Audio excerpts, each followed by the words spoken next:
Hello and good evening, everyone, and a good day wherever you are.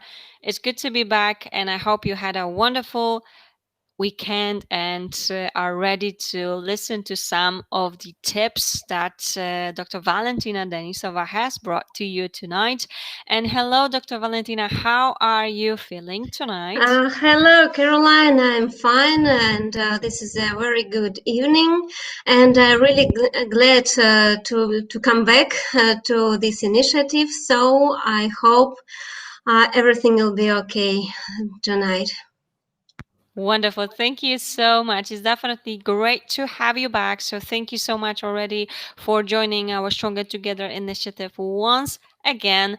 And of course, as always, let me briefly tell you that we are here every single day from Monday till Friday to support you, to simply provide you with some insight from top fertility experts. And of course, there are various topics that we are discussing every single day, and as you know, all those events have been brought to you also thanks to our ambassadors and partners. And of course, I always want to thank them for their support and their contribution to this whole Stronger Together initiative. And as you can see, we definitely have an interesting topic to discuss tonight. It is the ways to improve your chances after IVF failures. And Dr. Valentina Denisova has brought this topic for us tonight. She will start with her presentation. And let me just mention that Dr. Denisova, she is the obstetrician-gynecologist, fertility specialist at Next Generation Clinic, which is located in St. Petersburg. So I'm very happy to have you back with us. This is not your first webinar with us, so thank you. And as always, she will start with her presentation on our topic. Afterwards, it will be time for your questions. So don't forget to put the questions in the chat section. And of course, Dr. Valentina will be happy to answer them for you. And this is being recorded. So, of course, again, if you miss any part of it, you will have a chance to watch this again. And I believe now it is time to start with our presentation. Dr. Valentina, are you ready to begin then? Oh, yes, I'm ready. Happy to hear So, this then. Go ahead. yeah. Can I start? Yes, of course. Go ahead. Okay. Okay, good evening, everybody. And my name is Valentina Denisova, and I'm a fertility specialist at Next Generation Clinic, which is located in St. Petersburg, the wonderful city. And first of all, I'd like to thank organizers of this webinar and the team of MyOVF Answers for such an opportunity to share my experience and to introduce some of our services. And this year, this initiative had become more important during the self-isolation period and all these restriction measures. So thank you, Caroline, and many thanks to your colleagues. You are doing a really great job. And we can start. Tonight, we are going to talk about ways to improve your chances in IVF after failures. And we will talk about poor response, lifestyle, PGT, egg donation, and some comorbidities which can influence on result. So first part is about low prognosis. What is it? For many years, we used to call this group of patients poor responders, considering Bologna criteria. And the Poseidon criteria propose a shift from the terminology of poor ovarian response to the concept of low prognosis.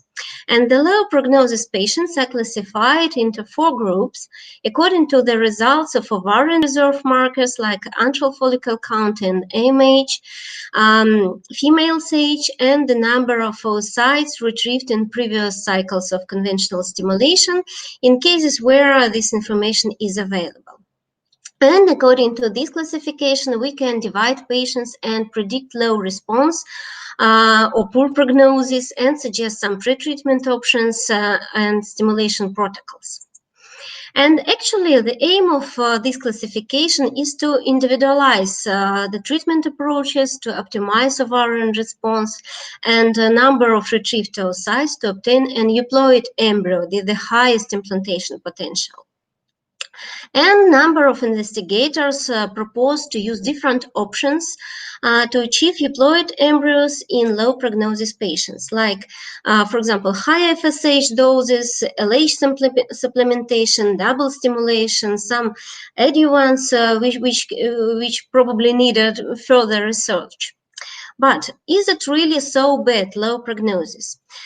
A group of authors analyzed data from a Dutch multicenter cohort study, which included more than 500 low prognosis patients at the age less than 44 years old, who started their first IVF cycle and were treated with fixed dose of FSH.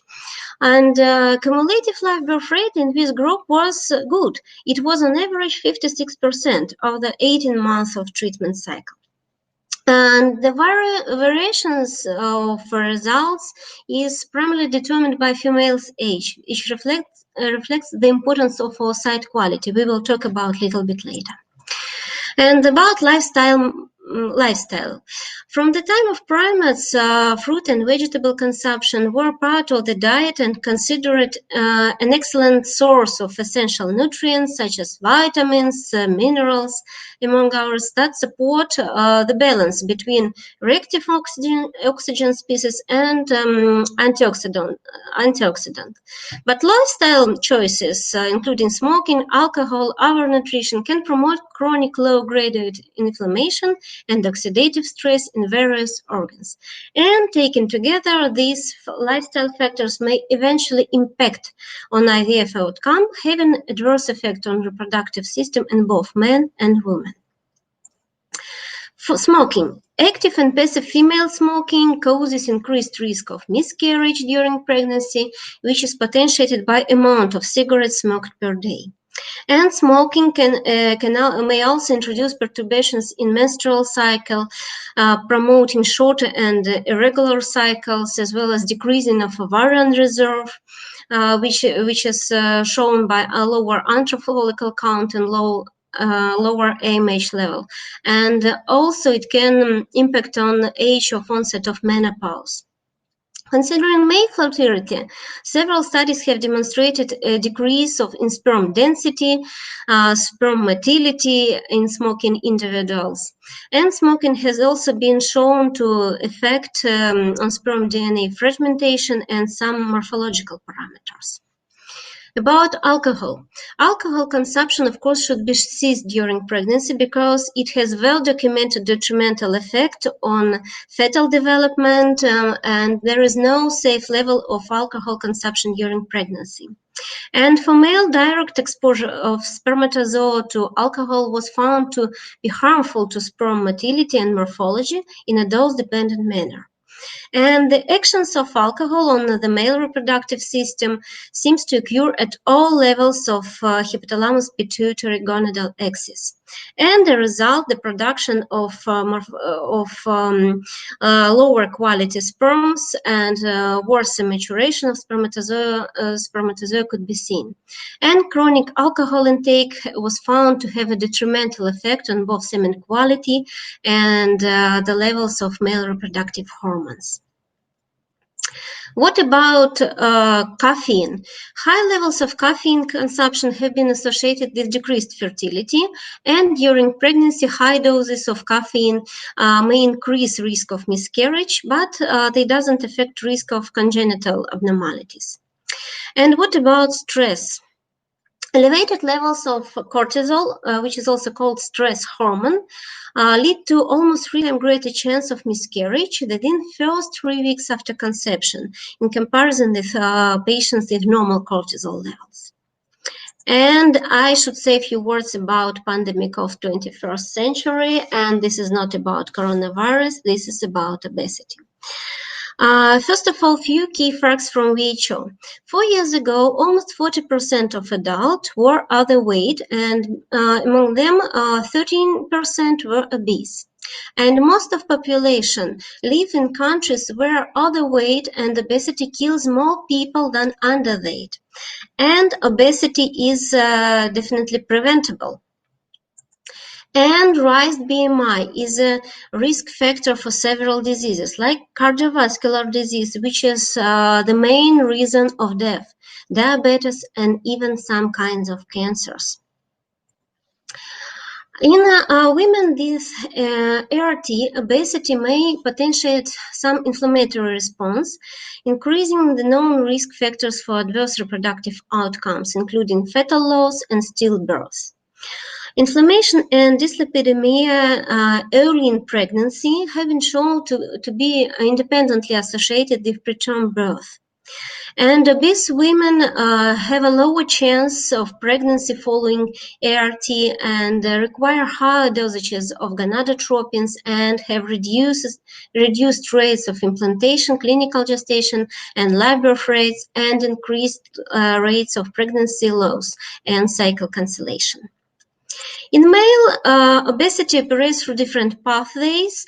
It creates epigenetic changes, which can lead to some disorders in offsprings, and it alters male androgenic hormones, influences the host of our new hormones, and raises insulin levels. And finally, it has linked to erectile dysfunction, causes stress, inflammations, sleep apnea, and all of these can lead to further reduce of male fertility. And we know that not all the embryos are euploid. And aneuploidy is the most frequent reason of implantation failures, and undetected aneuploidy may increase the risk of first trimester pregnancy loss. And here you can see the dependence of number of sites to receive a baby of patient's age. And so for patient under 42 years old, the overall live birth rate per oocyte was about 18%. So we need about 5-6 oocytes to produce one baby. And for women over 42 years of age, every oocyte have only 4% of chance to become a baby, so we need more than 22 oocytes to produce a baby. And if the indications for PGT-M are relatively clear, the indications for PGT-A are still arguable. And 2 years ago, ACRM published their opinion about PGT-A. So they said the value of PGT-A as a universal screening test for all patients yet to be determined, because some studies have demonstrated higher live birth rate. However, these studies have limitations and there remain some questions. And other important considerations about PGT-A must be addressed by further research, like costs, role and effect of cryopreservation, time to pregnancy, and so on. And the cost analysis was conducted a little bit later, and for patients with more than one embryo, IVF with PGT-A reduces healthcare costs, shortens treatment time to pregnancy, and reduces the risk of failed embryo transfer, clinical miscarriage, than compared to IVF alone. And PGT-A have demonstrated to increase implantation rate and decrease clinical pregnancy loss, because we can select an diploid embryo. Meanwhile, some investigators have expressed concerns that PGT-A adds cost to already an expensive treatment, and that the embryo diagnostic never improves reproductive potential of any single embryo. And they go on to argue, and they said that it's more cost effective to simply transfer all the embryos and to let nature sort it out. And this figure shows the cost differential when utilizing PGT-A.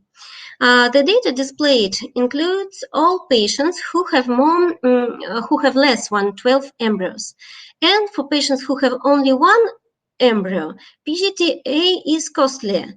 One transferred unscreened embryo. But if patients have more than one embryo, it is better to test. What about ESHRE recommendations? They were published at the beginning of this year, and they said the following indications: advanced maternal age, recurrent miscarriage, recurrent implantation failures, and severe male factor. But in some cases, we realized that we have only one solution, and it is egg donation.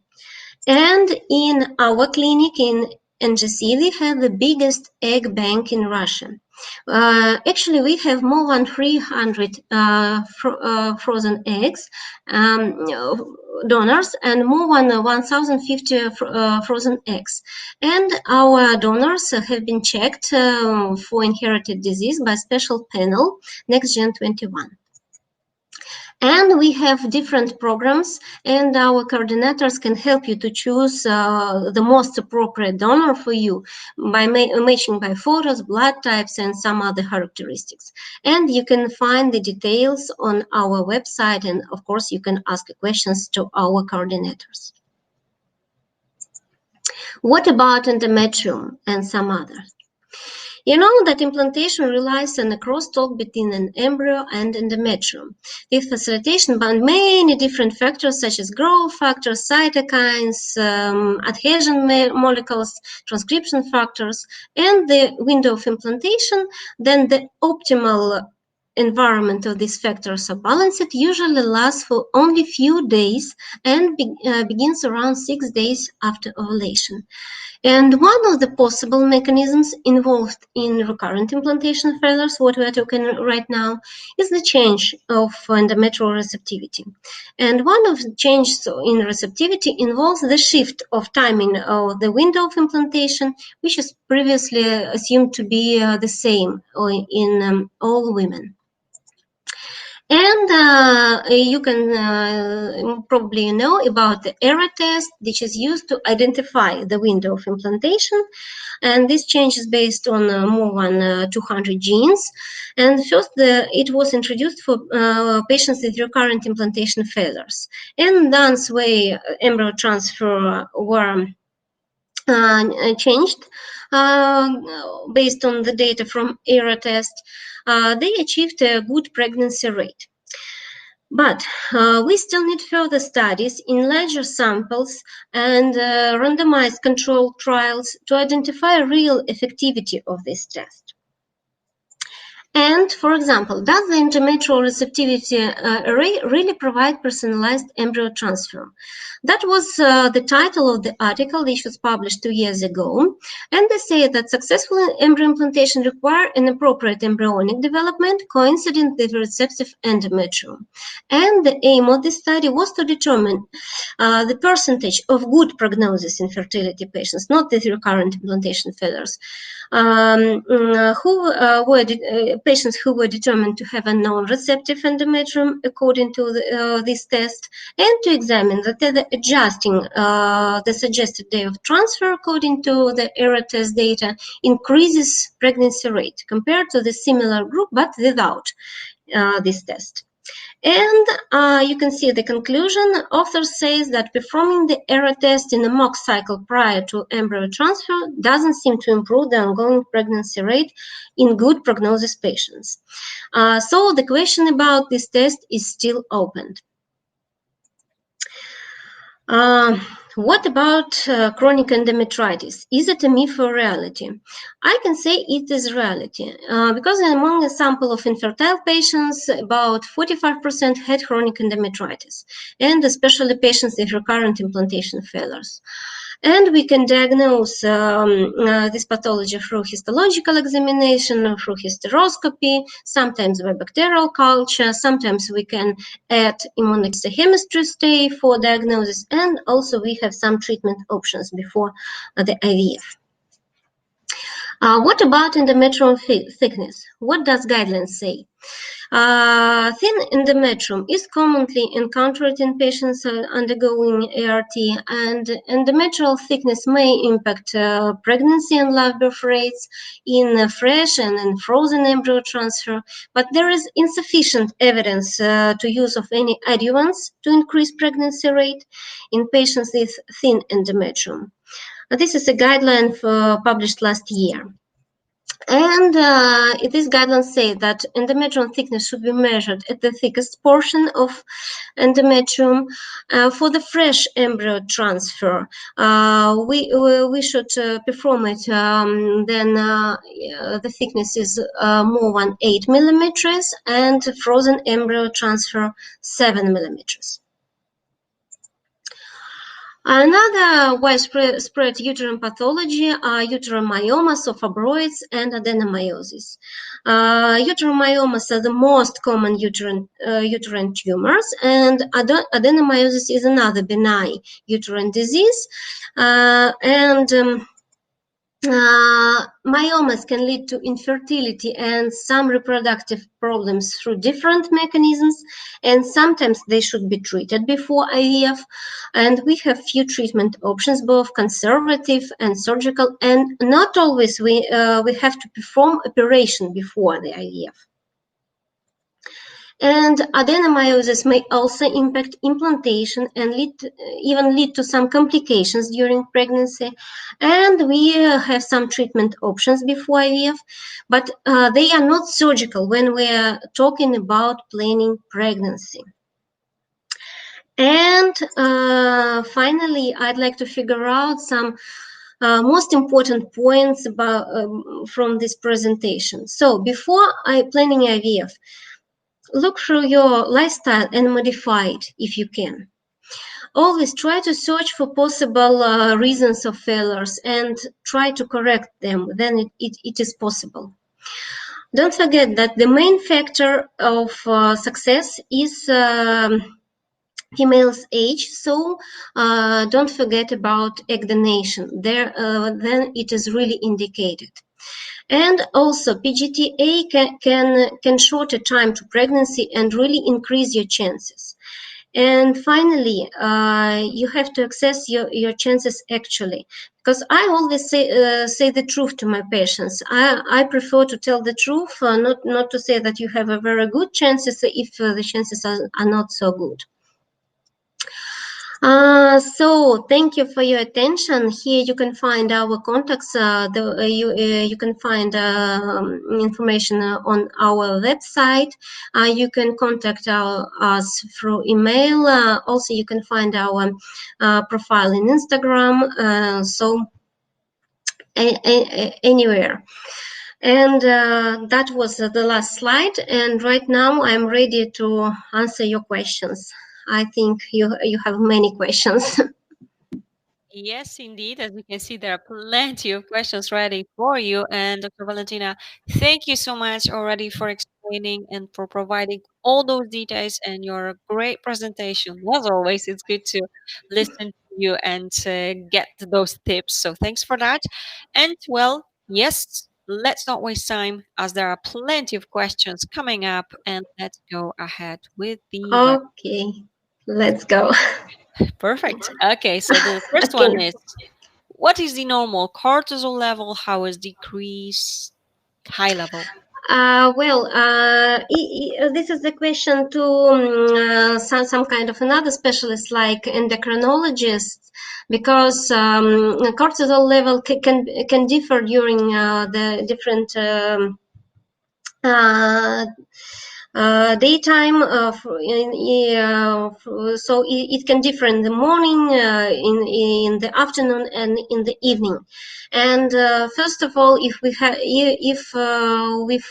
find elevated level of cortisol, we have to try to find out the reason of high cortisol level.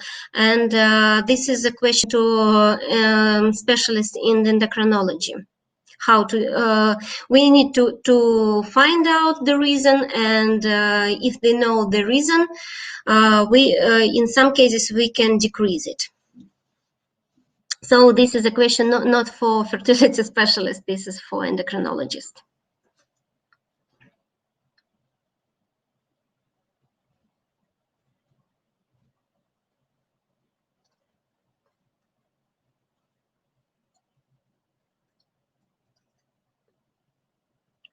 Would a BMI of 24 give a better result of stimulation than a BMI of 27. Oh, there is no different.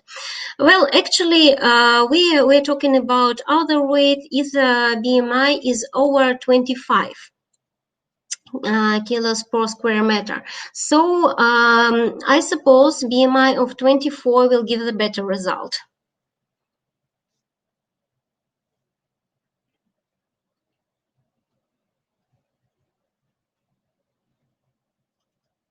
Some articles say that PGTA testing result doesn't say much about the overall quality of an embryo. Why?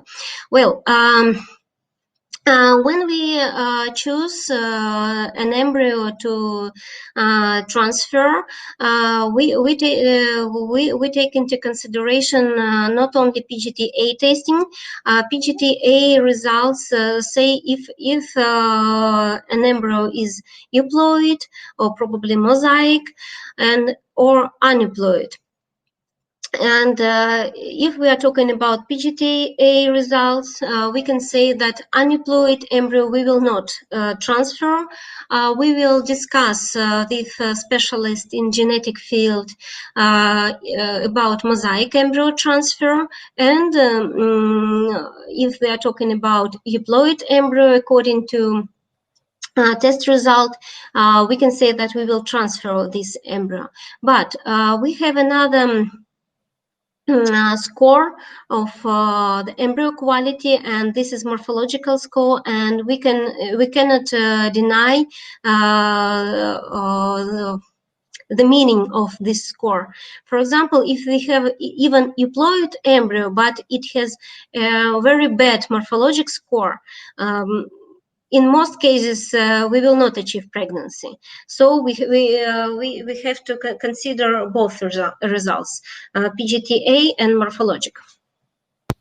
And thank you so much for answering this question and, of course, for your question.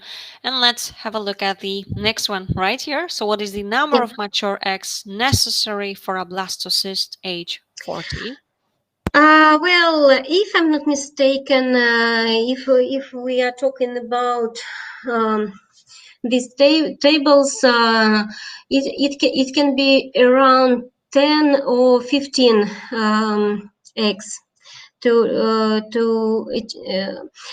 achieve an euploid blastocyst. But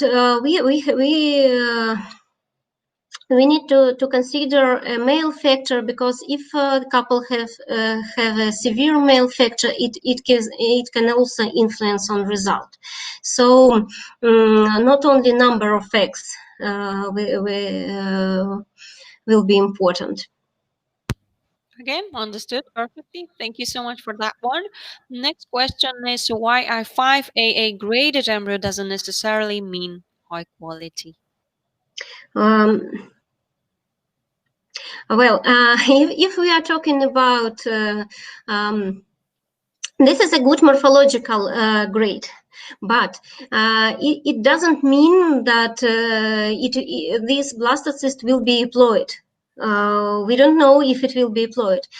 For example, even when we are talking about donor embryos, which were created from donor eggs and donor sperms, they are good, young, with a good health, and only about 60% of these blastocysts will be euploid. This is normal. This is a nature. So that's why good morphological score doesn't matter that it will be good in genetic. All right, again, thank you for explaining this then as well. And next question is, so do you recommend ubiquinol as a supplement to improve egg quality? Well, actually, all these supplemental treatments, they don't really improve egg quality, and we have only a few small sample size studies, which some of them have shown the effectivity of these adjuvants. Some of them have haven't shown, so we cannot recommend this supplemental treatment to all the patients. This is just scientific research, I suppose. All right. Again, thank you so much for that one. Next one is a bit of a longer question. So I had 4 IVF with PGD and 4 embryo transfers, fresh and frozen, all embryo state but not heartbeat.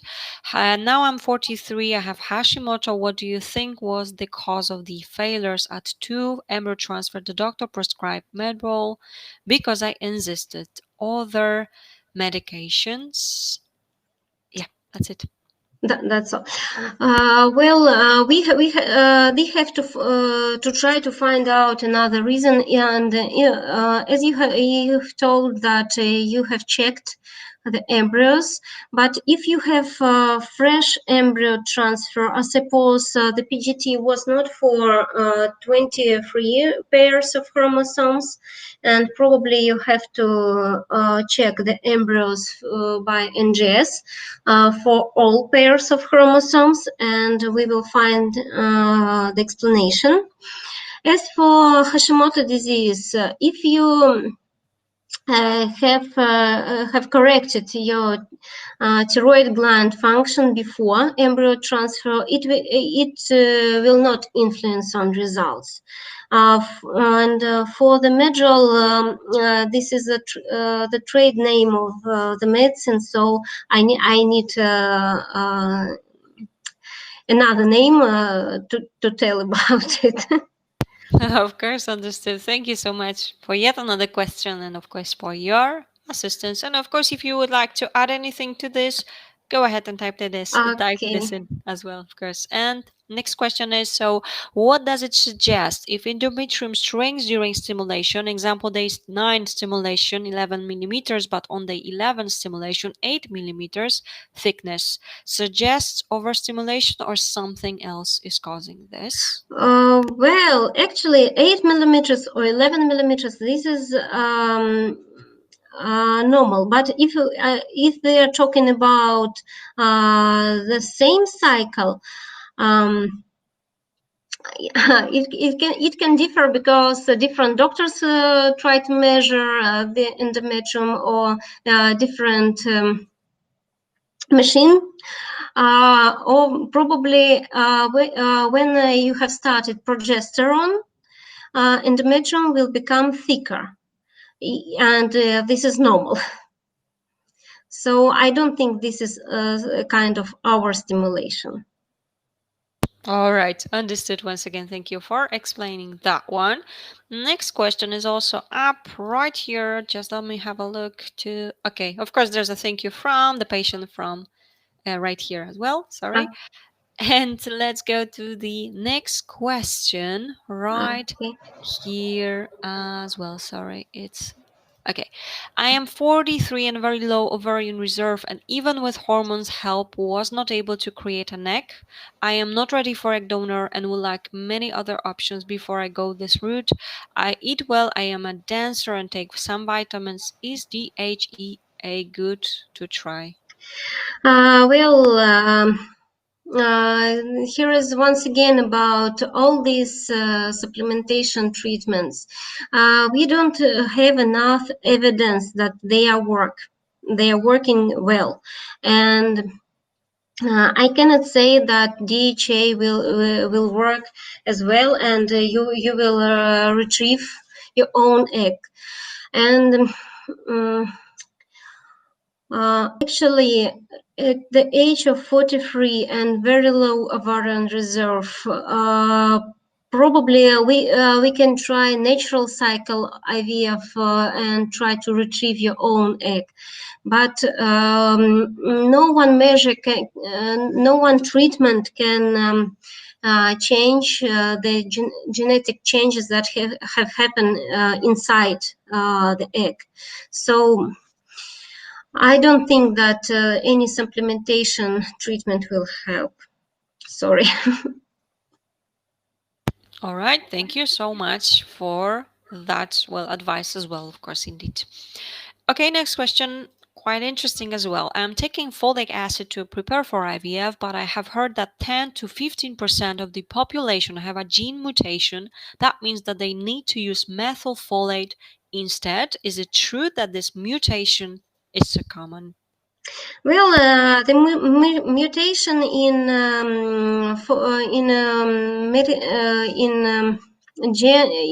these genes of conversion of folate cycle are very common, but considering the last guidelines, there is no need to check these mutations and to change.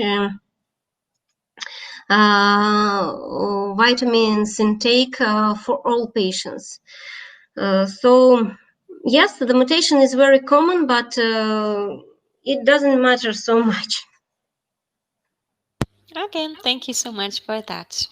And let's have a look. Next question is, would you recommend carrying on with transfer during stimulation a polyp is found? And well, if we found a polyp during ovarian stimulation, or if we found a polyp during the endometrium preparation for frozen embryo transfer, we don't recommend to perform an embryo transfer in this cycle. Usually, we recommend to recheck ultrasound next cycle, and if they have a confirmation of the polyp, we recommend to perform hysteroscopy and remove this polyp. And only after that, we will start to prepare for the embryo transfer. All right, again, thank you so much for that explanation. Next question is, how much better is NGS than other PGTA methods, example fish? Is it worth the extra time, money, and hassle? Well, NGS can show all the pairs of chromosomes, and this is a great difference because we can check only 12 pairs of chromosomes by fish. And also, if we compare NGS and the RACGH, another method for PGTA, which can show also all pairs of chromosomes, NGS can show us mosaic embryos. RACGH cannot show mosaic embryos. So NGS is more preferable than other methods. And wonderful. Thank you once more for explanation to this one. And do you think AMH is the biggest predictor of success at IVF or AMH and AFC? Well, AMH is a predictor, but in fact, for example, then patient come to me with AMH 0.5 at the age of 30 years old, or 0.5 at the age of 40 years old. The chances will be totally different. And I think both AMH and antral follicle count, and of course age, will be the predictors. All right. Again, thank you so much for yet another answer.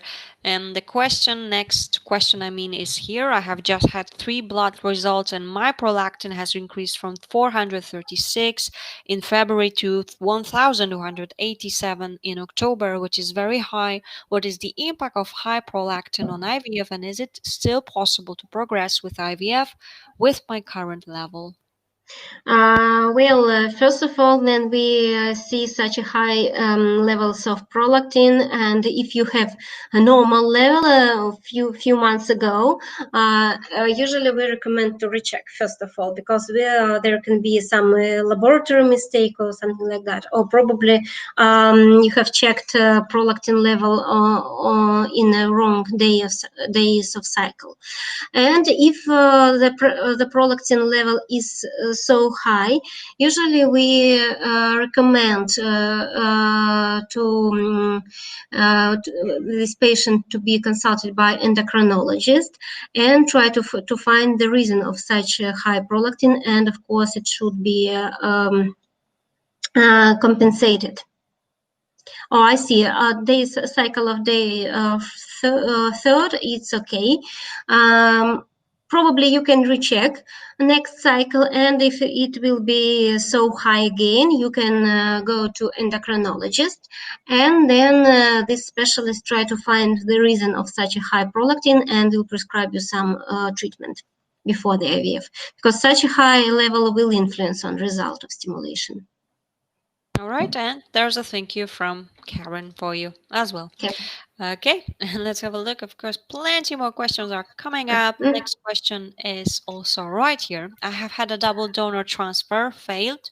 All day, 5 blastocysts, had ER map, Aquascan normal, Kier, AB, Alice, and Emma showed chronic endometritis, had caused AB, X lining 810 on transfers, presumed immune issues last transfer had granulocyte, tacrolimus, intralipids, prednisolone, Clexane, aspirin with no implantation. What do you recommend? Would you recommend anything else? 6 transfers in total. Well, first of all, I will recommend to check the embryos by PGTA. Because the main reason of failure is aneuploidy, and unfortunately, donor embryos created from the donor eggs can be aneuploid too. So I will recommend IVF with PGTA. All right. Once again, thank you for the recommendations as well. Okay, sorry. Next question is right here as well. So I am 36, Kier BX. I have thrombophilia. I have had 4 miscarriages before using heparin, and one of them IVF euploid embryo, and one using heparin natural pregnancy. After those, I got 5 transfers failures with euploid embryos. After those, I found fibrosis.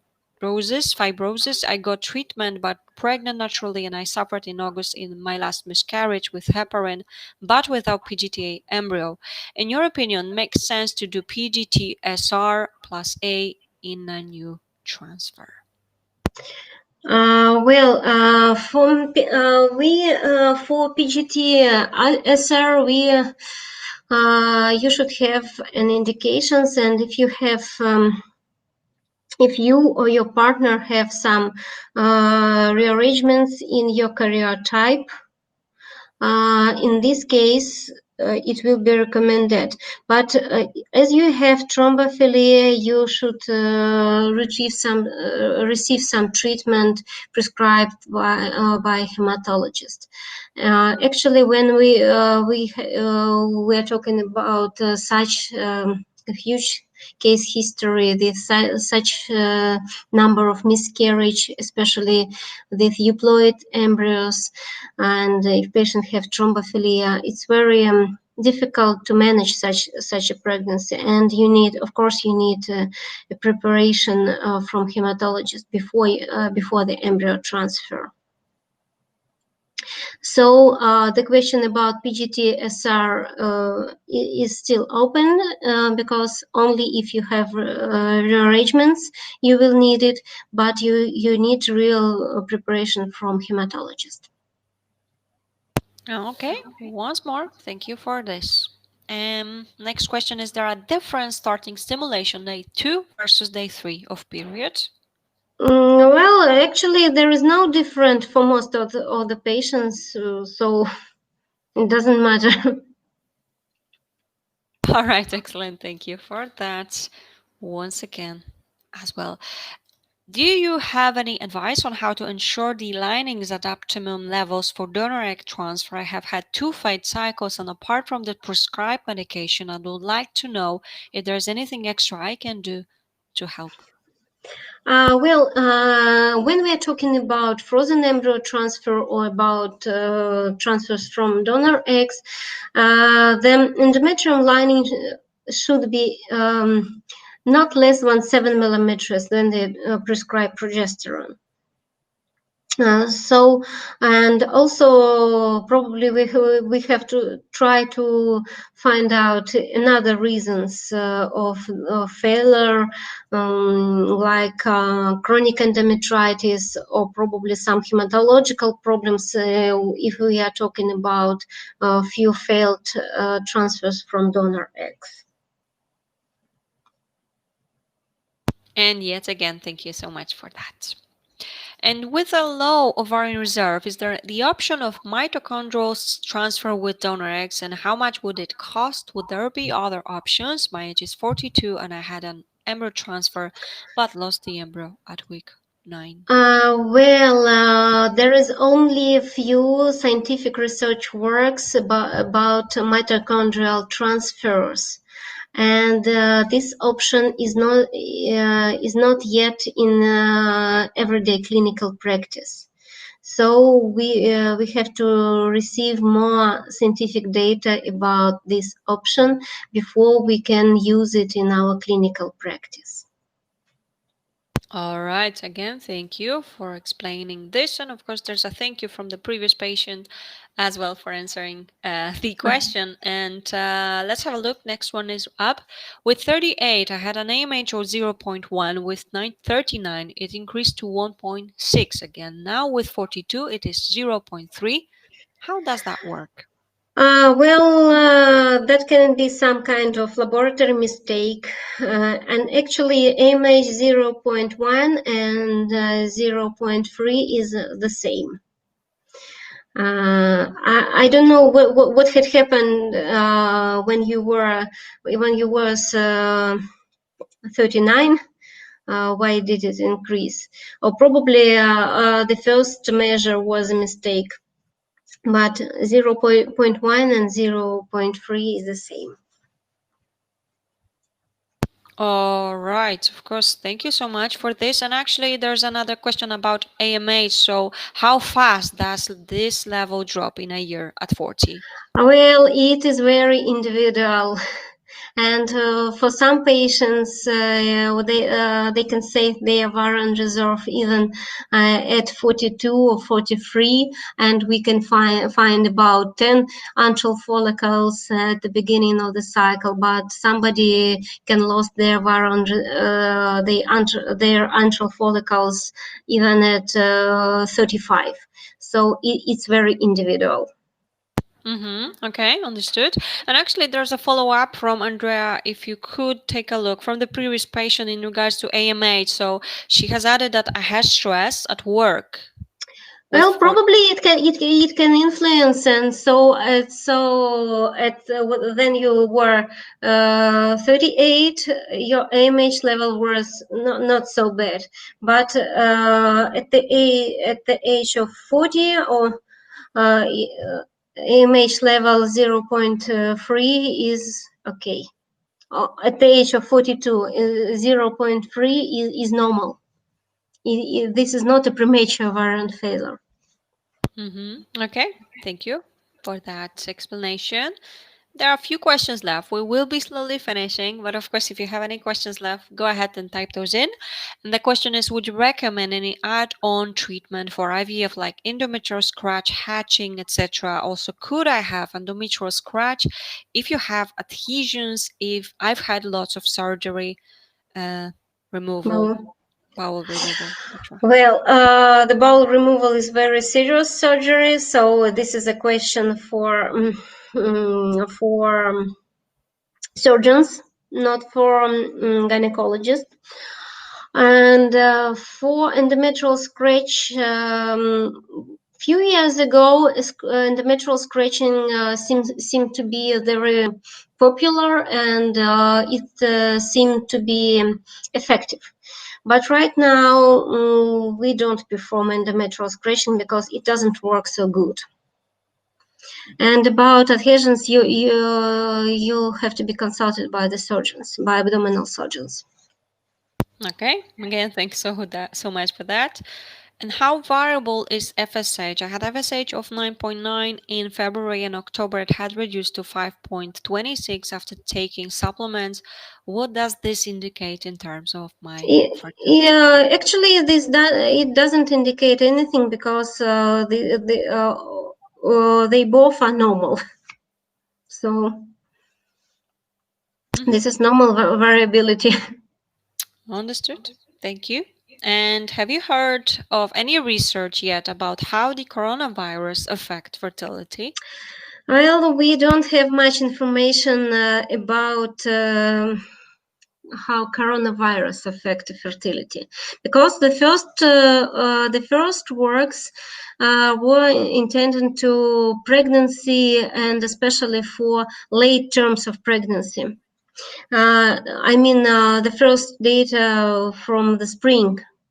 But right now, of course, we already have data about early terms of pregnancy, but the fertility at all, there is not much data enough right now. So I don't, I cannot answer how it affect fertility. Of course, understood. We need to wait for that, I'm Yeah, afraid, as yeah, well. we Yes, need to still wait. more. It's not enough time.